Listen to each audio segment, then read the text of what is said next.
My name's Kevin Seex.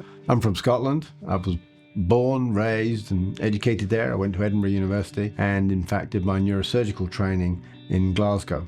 25 years ago I came to Australia for a fellowship thinking I'd be here for 1 year, and I'm still here like so many others.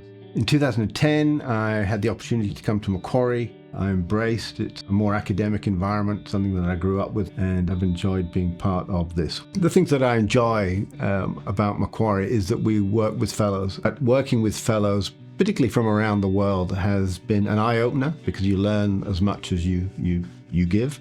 The other factor about working at Macquarie is that we're believers in subspecialization. Within would be deformity, so that's things like scoliosis, adult spine, craniocervical junction pathologies, hypermobility is something that I see quite a lot of these days.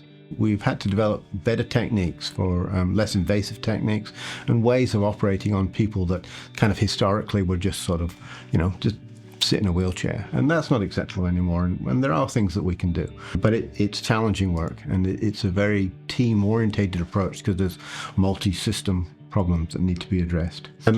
My academic interests are largely around sagittal balance, and what that is that the reality that all of us function best if our heads are over our hips, and our spine has these various curves. There's a lumbalordotic curve, there's a thoracic curve, and there's often a gentle cervical curve, and the balance of all of these things is critically important, and there's more and more information and research showing how important this is. One area that I think is of great potential is that capacity that we have now to make implants that are perfectly matched to the patient. The equivalent of wearing a tailored suit is made to measure versus something off the shelf. And so, for example, this is the type of cage that I would typically put in to use a spine, but it doesn't look like a rectangle. It's sort of rather odd shaped, and that's because after it's slotted in, like that, it sort of fits. So it really provides immediate fixation, and the material sciences have also improved, and the materials that we're using for these cages can be 3D printed.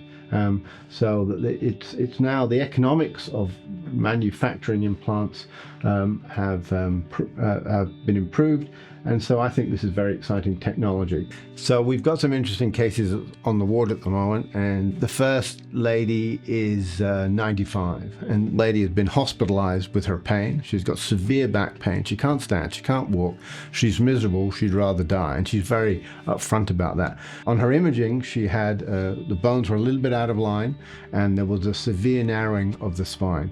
And the surgery for this isn't large surgery. One can decompress it. You could do a fusion, you could do more, but I felt there was a good chance that we could just do a decompression here, which is sort of 45-minute operation. And in fact, that's what we've done.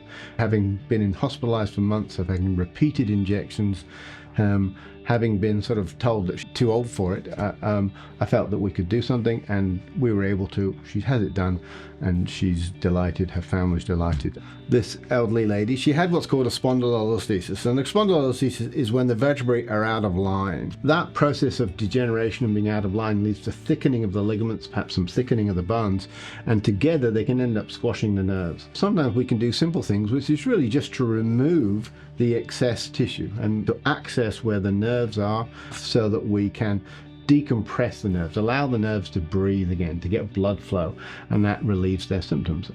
What happens to individual patients is very variable. There are no guarantees with this type of surgery, and that if you have any of these symptoms as a patient, you should seek your local doctor, because what we're talking about may not apply to you.